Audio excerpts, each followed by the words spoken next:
All right, here we go. So let's graph this. What I'm going to do is just do a little, I call it in my notes a pre-example. All right, it's not example one. In fact, example one in the book, I'm not going to do. I'm going to skip it. It's not that it's not important. It's actually very important. It's it kind of shows you like why you're going to learn this stuff and why you're going to use it. But to me, if I was to write the book, I think I would make it maybe the last example instead of the first one. But anyway, so here we go. What if I asked you to graph this? Are you sure we graph stuff with shaded in? Yeah, shaded below the line, above the line? Was it really? Okay. All right. So let's just do it again since maybe it's been a while. So what if I asked you to graph this? X minus y is greater than or equal to -2. Where would you even start with this? It's very similar, just graphing a straight line, just a regular straight line. Okay, it's very, very close to the same thing. A couple differences though. So what do you want to do? You want to make it look like what? Slope-intercept form, okay? So slope-intercept form, except we don't have an equals, do we? We have a greater than or equal, but same thing. Well, it's not the same thing, but we're gonna approach it the same way, I should say. All right, so what do you want to do first to get y by itself? What's the first thing you want to do? Subtract the x from both sides. So we subtract the x. Now, there is a certain situation where we change the direction of my inequality. Do we do that with subtraction? No. When do we do it? When do we change it? When you divide by a negative. Not just divide, but divide or multiply by a negative. Okay? Have we done that yet? No, we just subtracted. No big deal. But you see what's coming there, don't you? All right. Yeah, I get it. Okay. So watch, -1, right? So how do I get rid of that -1? Yep, I could multiply by -1. It would do the same thing as dividing by a -1, but I'll just divide everything by -1. Now, if I divide by -1, what do I have to do to that inequality? I got to change the direction, flip it. That's right. So this is going to be positive y. Now I change it to less than or equal to because I divided or multiplied by a -1. All right, this is just going to be a positive x. This is going to be a positive 2. So this is what I'm really graphing right there. All right, that's our first step. No big deal. That's an algebra 1 step, basically. All right, and let's tell you what. Just make it look nice with a real graph thing right here. Let's make it so we can see it. Come on. There we go. All right, and let's change color. All right, let's graph it. Now, it's or equal, so what kind of a line is it going to be? Well, they're all straight lines. Every line's a straight line. And no, it's not. No, no dots. It's a solid line, okay? It's going to be a solid line. If it just said less than, then what kind of line is it going to be? It's going to be a dotted line, okay? But it's less than or equal to, so it's going to be solid. So the y-intercept is 2. Slope is 1, rise 1, run 1. Now, since my points are so close to each other, I like to spread them out a little bit so that it just makes it a little easier to make a nice straight line out of it. All right, so that's pretty good. And then there we go, right there. So there's that. But is that it? We just go on? No, because the less than part right there says we're going to shade where? Shade everything where? Above or below? Above. Wait. No. It's less than. Okay, that should tell you you go below. If you weren't sure, listen, it's kind of good that you hesitated on that because if you weren't sure, what could you do to guarantee? Yeah, plug in. Yeah, 0, 0 is a good point to plug in. All right, let's see if that makes that work. Put a 0 in there. 0 is less than or equal to 0 plus 2. That's a 2. Is 0 less than or equal to 2? Yes, it is. So that means anything below that line, since 0, 0 is below the line, anything below the line can be shaded in. Okay? So all this is shaded. You can go crazy on it. Okay? Everybody got that? That's the intro. All right? This is going to be, let's do this first. Let's grab this, copy it. Now we're going to do something a little bit different. It's kind of the same. Again, this is not example 1. This is example 2. I skipped example 1. And it says solve by graphing. Solve by graphing.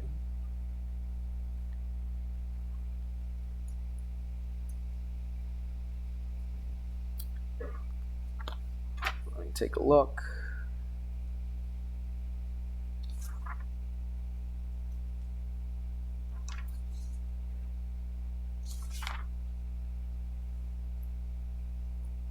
Yeah, we're just gonna graph the things. And so here's what we're gonna do. We're gonna graph this. So x is greater than or equal to 0, but I'm not just gonna put one thing. I'm not just gonna put 2 or even 3. I'm actually gonna put 4 different things here. Plus y is less than or equal to 4. No, 3 things, because I changed this. All right, this stuff right there, they use this crazy word. It's multiple words, but when you see all this, they don't just say a set of equations. They could say that, I guess, or a set of inequalities. They call it, and I'll show you why they call it in a second. At first, you're like, where'd they get that word from? Sounds like geometry, doesn't it? What's that word? Polygonal. Polygonal? Is that how you'd pronounce that? Yeah. Is it? It might be how you would pronounce it, but how should you pronounce it? Polygonal. Polygonal is how people would pronounce that, okay? Polygonal convex set, all right? Anyway, that's what they call this. I don't care if you have that memorized. I've actually not seen that expression before for this, but that's what they use in this book, okay? Polygonal convex set. So when you see the instructions, when you see a problem, I could even write this on a quiz or a test, but it'll say, I don't know, it says something about, it'll say find or graph this thing for the polygonal convex set, and then this is it. This is the polygonal convex set. Everybody good with that? All right. Let me get rid of this just to give me some room. All right. And now we want to graph all 3 of these. This is what I did in my Algebra 2 class. Let's make them all different colors. Make them stand out a little bit. Let's make that one red. Let's make this one, what color? Green. Okay. And let's make this one what? Pink. Pink? Okay. The pink actually shows up pretty nice on here. So, all right, so let's do the red one first. How do we graph that? Well, what if it was just x equals 0? What would that look like?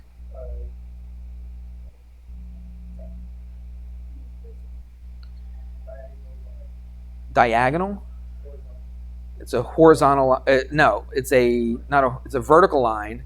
Okay, but look, it's greater than or equal to what? 0. So it just goes straight up like this. Okay, let's make that a little thicker just because of that grid mark. Okay, it's a lot thicker. All right, so there's one. Everybody with me on that?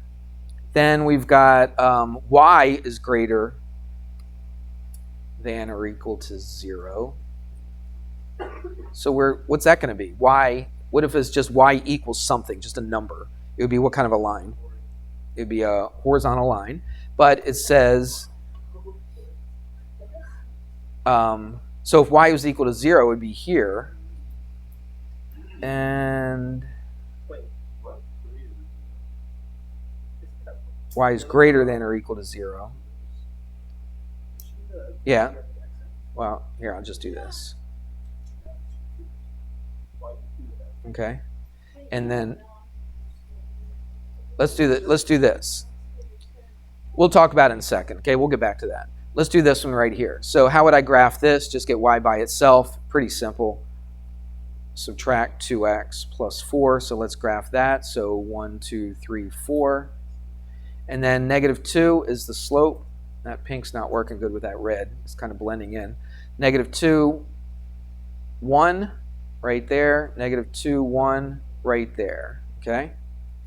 And it says it's less than that. Let me just show you.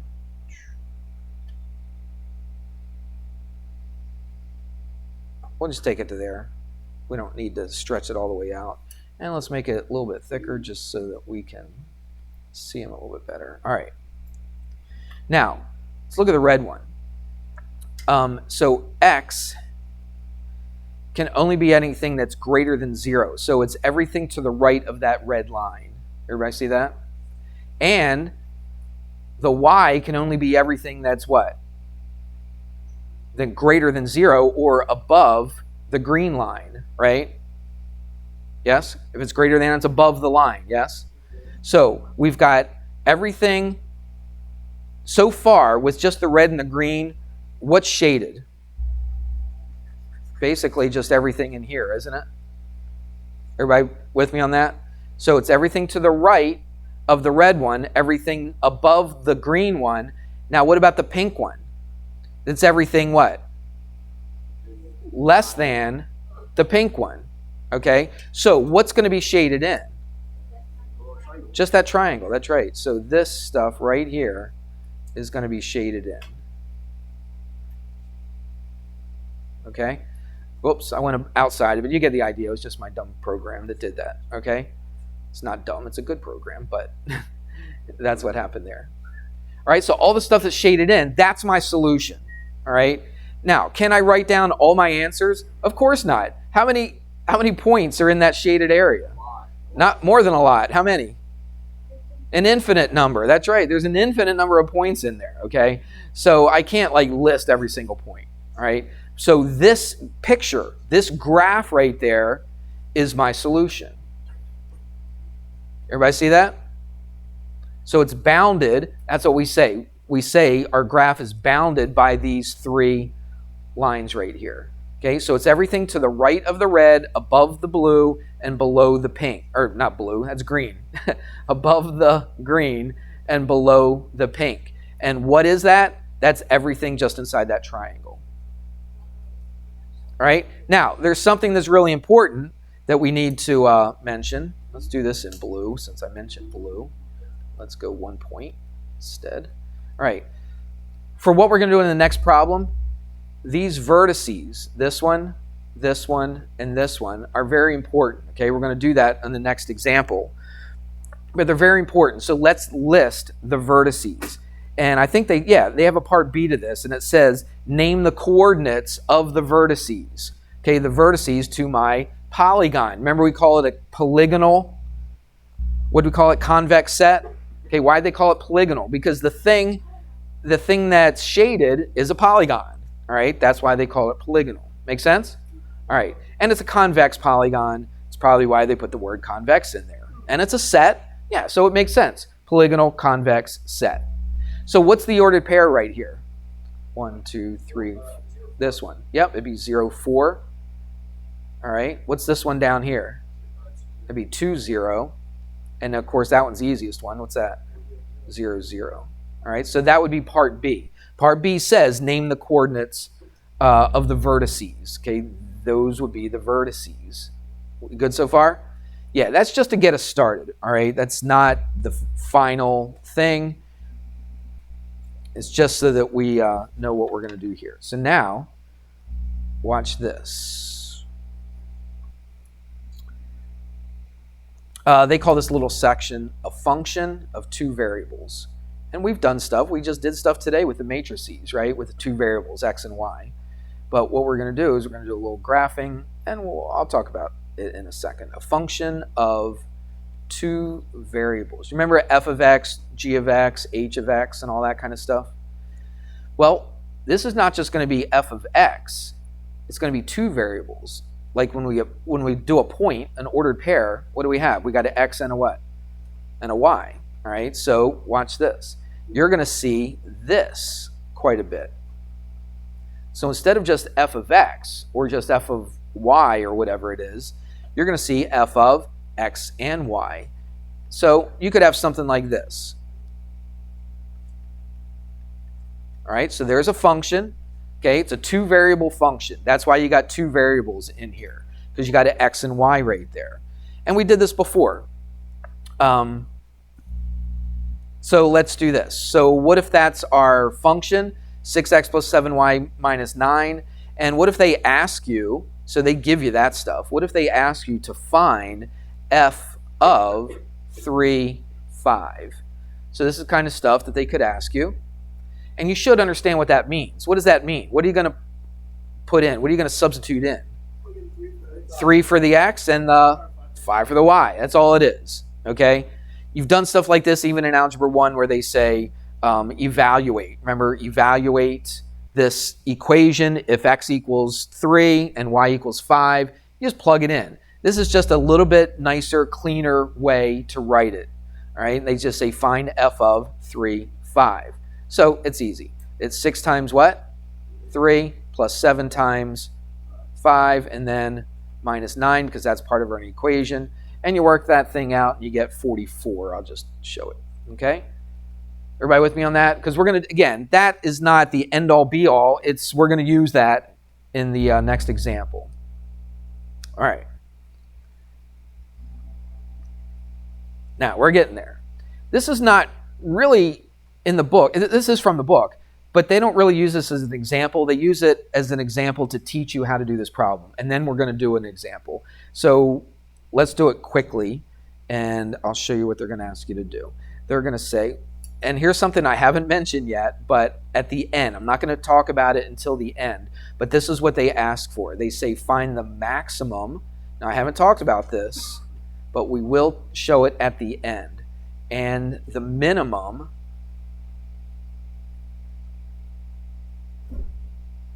values of f of xy, okay, if of this function. So, okay, of that function. And they tell you what that function is. Okay, they give you the equation for it. So it's 5x minus 3y.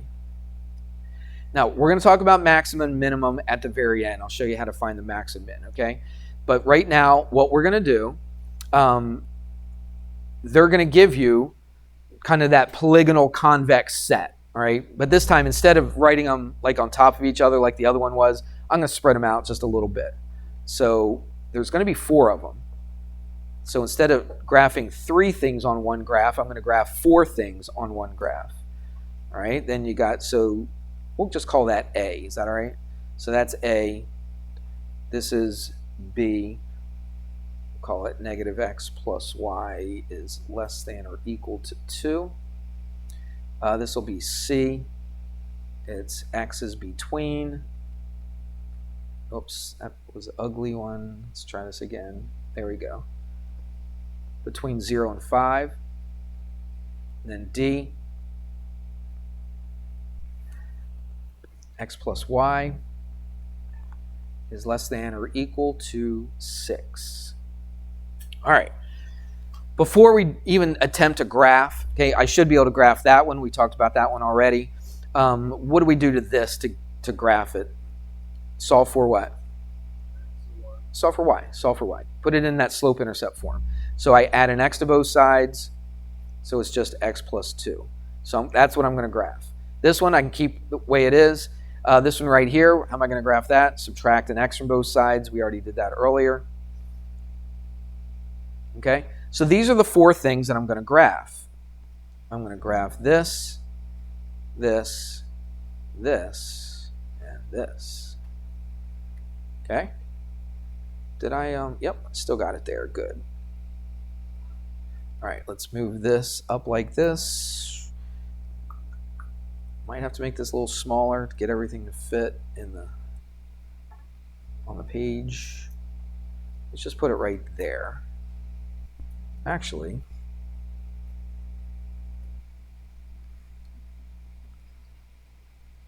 let's just get this out of the way just so I can make my graph a little bit bigger. Come on, there we go.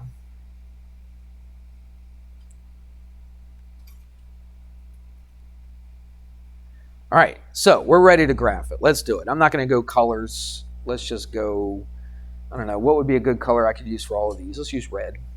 All right, so y is greater than or equal to 0 would be what? It'd be, well, it'd actually be along the whole thing, wouldn't it? Yep. Like that? Okay, so we'll just do that. We'll worry about the restrictions later. This says y is less than x plus 2. So y-intercept is 2. The slope is 1. 1 over 1 this way. 1 over 1 this way. Okay, so I can go ahead and connect those like this. Now it says less than, so it's going to be everything below that line. What about the horizontal one? It's everything what? Above that one. Yes? All right, this one says x is between 0 and 5. So, how am I going to do that? Let's just make this a little bit thicker of a line. Between 0 and 5. So, x is 1, 2, 3, 4, 5. So we'll put that right there. Is that all right? Can you tell the difference or not? Is that thicker than the other ones? Oops. Anyway, yeah, between 0 and 5. All right. And then let's see.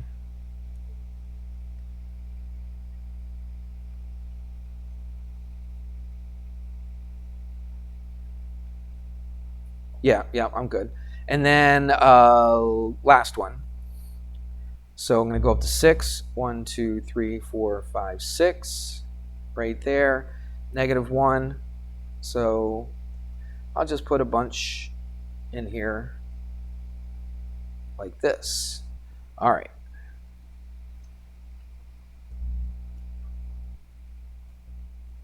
I don't have any that don't have or equal, do I? So I don't have to worry about any dotted lines. All right, so what do we got? So we have, let's do the A, B, and C thing. So this was A. This one right here was B, right? This little bit right there was C, from there to there. And then D was this one right there. All right, so this is everything. So we got to figure out what are we going to shade in? Well, everything above that horizontal line, right? Right here. Everything below B, right? So everything above here and below here. Only the stuff between 0 and 5, and then everything, what? Below the D, that line right there. So what's being shaded in? We can only go to here, so we're not going to shade all the way to this corner, are we? We can only go to here, so how far up does it go? That goes right there. We can only go to 5, so it's only going to go to there. And then it's going to be everything what? Inside of there. Inside that polygon, okay? So that's the stuff that's going to be shaded right there. Everybody see that? You see why it stops here? Right? Because remember, x can only be between 0 and 5. Yes?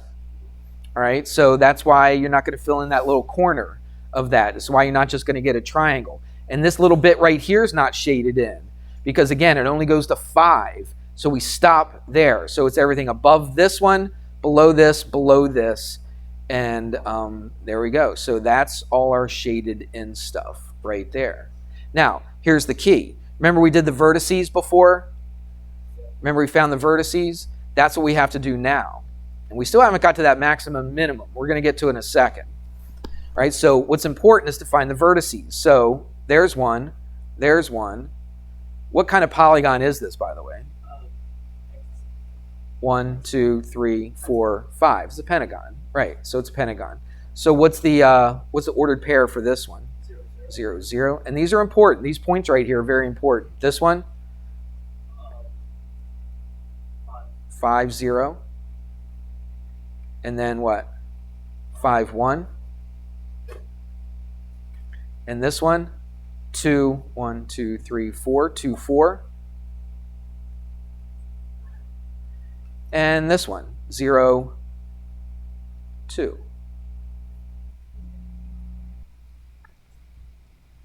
Oops. You got me so far? It's really not anything different than we did on the last one, right? That other one. It's just a little bit more involved. Now, here's what we're going to do to find the maximum and minimum. All right? here's our initial function. So let's write that. We'll just write it right here, 5x minus 3y. So what we're going to do is we're going to take all these vertices. Each vertex has an x and a y. And then we're going to take each vertex and plug it in and then see what it comes out to be, what our number comes out to be, all right? So it's kind of like what we did before when we said, f of xy equals 3, 5. Remember we did that? And then we plugged in the x, the 3 in for the x and the 5 in for the y. It's exactly what we're going to do here, but we're going to do it 5 times, all right? Then we're going to look at the numbers, what they came out to be. The maximum is going to be the biggest number, the minimum, the smallest number, okay? And that's what they want you to do. And there are reasons for doing this, okay? Maximum, minimum. Right now, we're just learning the basics, learning the foundation of how to do it.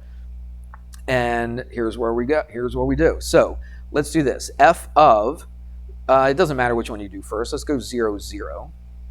Let's list them all. Let's go like up and around. So this would be what? F of 0, 2, F of 2, 4, F of 5, 1, and last one, F of 5, 0. Can we do these in our head? That's easy. What? 0, 0, what is it? That's 0. Put in a 0, 2. So 5 times 0 is 0 minus 3 times 2, which is 6. So it's what? Negative 6. Okay, 2, 4. 5 times 2 is 10 minus 3 times 4, which is 12. 10 minus 12 is negative 2. If you need to write them down, feel free. Okay, we're just going kind of quick because time's running out. 5, 1. 5 times 5 is 25 minus 3 times 1 is 3. 25 minus 3 is 22. One more, 5, 0. 5 times 5 is 25 minus what? 0, so that's what? 25. Now, which one is the maximum and which one is the minimum? Yeah, this is the max, and the minimum is, what is it? 0, 0. After 2, 4. Oh, 0, 2. Oh, 0, 2. Oh, negative 6. Why'd you keep on saying 0? Wait a minute. Did I write it wrong? Does anybody have the book open to this page? Anybody have it? Yeah, I will. For some reason, I wrote the minimum was at 0, 0, but negative 6 is smaller than 0, isn't it? I'll check. What does the book say? Hello? It does say negative 6? Okay, I just wrote it wrong in my notes. It should be negative 6. I'm like, oh, what did I do wrong? But I just wrote it wrong in my notes. So this is the minimum. All right, so here's what is the question? What is the maximum? What is the minimum? So what's the max? Well, I don't know how I'm not sure exactly how they ask. Let's see, I'll look at the other one. Yeah, they asked for the actual number. So what is the maximum? It's 25. And what is the minimum? It's negative 6. So this is what they're asking for. So you went through all of that just to find the maximum minimum. And the max of what? The minimum of what? Well, there probably will be a time, I think, where they discuss it a little bit more in depth. We're still not quite finished. There is one more example, but to tell you the truth, it's pretty much like what we just did. It's really hardly any different. So what I'm going to do is let you look at that example. It's example 3 in the book. It's very similar to this, okay? Very similar. So example 3, you look at it, all right? Try it. Write it down. Take some notes. Put it in your notebook, okay? And see what you can do. And then you should be able to do these problems. I did not write it down, but I do have it on the lesson plan, don't I? What did I write for the lesson? 9 to 15? Yep. 26A. Oops. 26A. Numbers 9 to 15. That's your homework right there.